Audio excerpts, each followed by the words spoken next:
Thank you, James. I'm going to introduce you now to Nancy. And Nancy, you have been an usher here at Benaroya Hall since when? 1998. Wow. So Benaroya Hall, Seattleites probably know, home to the Seattle Symphony. I would imagine you're not really used to this kind of an event, but you said you did this last year. So what is it like coming back and covering this event this year? I love it. I absolutely love it. DK was one of my favorite teams last year, and actually they're going to be playing in just a couple of minutes. Look at you. You're like a regular commentator. You should join James up there. Yeah. What is it like to see all of the fans and all of the energy out here in the lobby and, of course, once you get inside the hall? I love the fans, and they've been so nice. We have a lot of groups in here, and they are one of the nicest groups I have ever met. And they're all young. They seem to be all young. They're all enjoying it. They're from all over the world. It's been a lot of fun. And the monitors from last year to this year are way better. You can see the action a lot clearer this year. I'm so glad you're enjoying it, Nancy. Nice to meet you. Nice to meet you. James, back over to you guys. Thanks, Kaci. That's the head Ursa, that one, I reckon. If you've been watching the matches, you might notice some very official-looking people standing inside the pods waiting just in case their help is needed, and we're kind of liking to call them the pit crew, would you say, Chandler? Yeah, definitely kind of a technical pit crew. And I didn't know this, but every team brings their own hardware, their own equipment, and you really have to go in between every single match and switch it out. So talk to us about what you guys do. Yeah, that's absolutely true. The first international in Cologne, we had the players setting up their own gear between matches, and the whole process was just a little too long to kind of get between one match to the next. So we decided in the second international that we would have a crew of guys go in, bag up all of their peripherals, their keyboards, their mice, their headsets, whatever equipment that they really like to use. And we take note of each bag, who it belongs to, the order that they sit in, and then we just do all the work for them. We also take, each player has their own hard drive, their own SSD, and we swap those in and out so that all of their settings, their preferences, everything that they do is going to be recorded on that drive, and we can just put it in, and boom, the computer is ready for them to go. Your adrenaline must be pumping.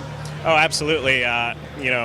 We know that any kind of inefficiency is going to slow the whole process down, so we try to get in and out as fast as possible. So just to give people an idea, you mentioned 15 to 30 minutes typically to do that. You guys are doing it in around 5. I heard last year you were challenged to do it in under 5. How did that work out?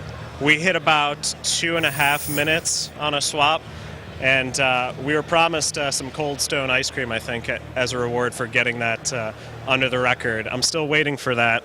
By the way, you know who you are. You haven't got your reward yet? Sometimes, doesn't work out like that. Well, you really are the unsung heroes of this, so thanks for all of your work, and it was really nice to kind of see how it all happens. All right. Thank you, Kaci. Back to you guys. One of the huge attractions here, the voice actors. I even hate calling you an attraction because it makes you sound like a zoo animal. That's not what I meant. I hope I'm attractive. You're attractive. Yes, this is Ellen. You probably just recognize her by her voice. Have you seen the line to come and meet you? Well, I'm honored. I'm honored that Valve asked me to be here. I'm honored, Kaci, that you wanted to talk to me. I love your voice already. Can you list some of the things that we hear you doing in the game? Sure. I'm Ellen McLean, and as some people may know, I am the voice of GLaDOS in the Portal game series. And I am the voice of Brood Mother in Dota 2. And I'm that beautiful Eurotrash girl, Death Prophet. Follow your fate. So those are some of the. Oh, and I also do. I'm the administrator in TF2. Victory.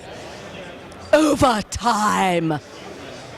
And I'm Overwatch in the Halo series, and I'm a Seattle actor. What can I say? I get to work with Valve, which is like the coolest thing ever. Can I just go to lunch with you and listen to you talk for a couple hours?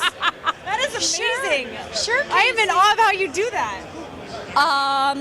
Did you train from the very beginning of your career to be a voice actor, or did you fall into it that way? I trained as an opera singer. Right, right. So it did train my ear, and I do know how to use my voice. Yeah, you do. But actually, I got into voice acting because of my husband, that man lurking behind me, John Patrick Lowry, voice of the sniper, and wind spirit. And I don't Wait, even was know that all you doing him doing Wind Spirit? That's right. That was.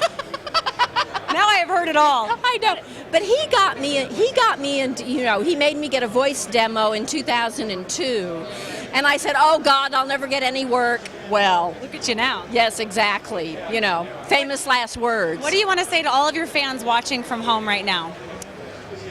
I am incredibly honored that people appreciate my work. Can you go through some of the voices that you do? In Dota 2, Pudge is he's a guy that likes. You're Pudge. I'm Pudge. Fresh mate, fresh mate, fresh mate, fresh mate. I'm so excited. Storm Spirit, who's that handsome devil? I only want blue tangos in my dressing room. And then people like Earth Shaker. There are many Earths, but only one Earth Shaker. When you're thinking, is your inner monologue in any of those voices, or is it just your plain old voice? I'm so proud that you think that I'm thinking.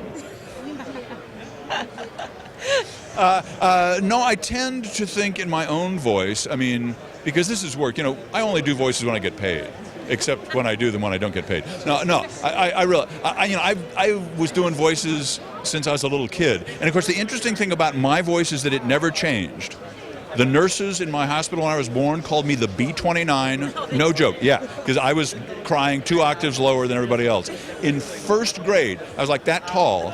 They made me the narrator of the Christmas play because, and I quote, I sounded like Walter Cronkite. And now look, I know you have so many fans lining up. What does it mean to you, to both of you, to be such a huge part of the community and to see this kind of support? The wonderful thing to us is watching this new way that young people can come together from all over the world. And I mean, we get a lot of interviews over podcasts and weblogs, stuff like that, from like Argentina and Chile and Denmark and Germany and Norway and Japan. And it's just wonderful to me how young people from all over the planet are talking to each other and playing with each other. And I think it really portends well for everyone in the world getting along better because we're communicating now. And to have this kind of thing where we can just get together and rough it up and have all these crazy characters and beat up on each other and just have fun with people that we would, that 50 years ago we would never meet. And we go to a lot of fan cons, and the fans are just wonderful, and they just want to have fun. And there's, we'll be like in a hotel all weekend with, 70,000 drunk fans, and not hear one incident about anyone getting hurt or, Everybody's so welcoming and so nice to each other. It's been great. Absolutely, yeah. And so that's really what's the most important to us. Well, I'm going to let you get back to all of your fans in line. Thanks for letting us bug you. Thank you. It was really nice to meet you, John. Nice to meet you too. And your wife too. Ellen is, she's already back into the middle of it. She works the room. She's the celebrity. You did this. You got her into this. I know. It's my fault. Thank you both. Back to you guys.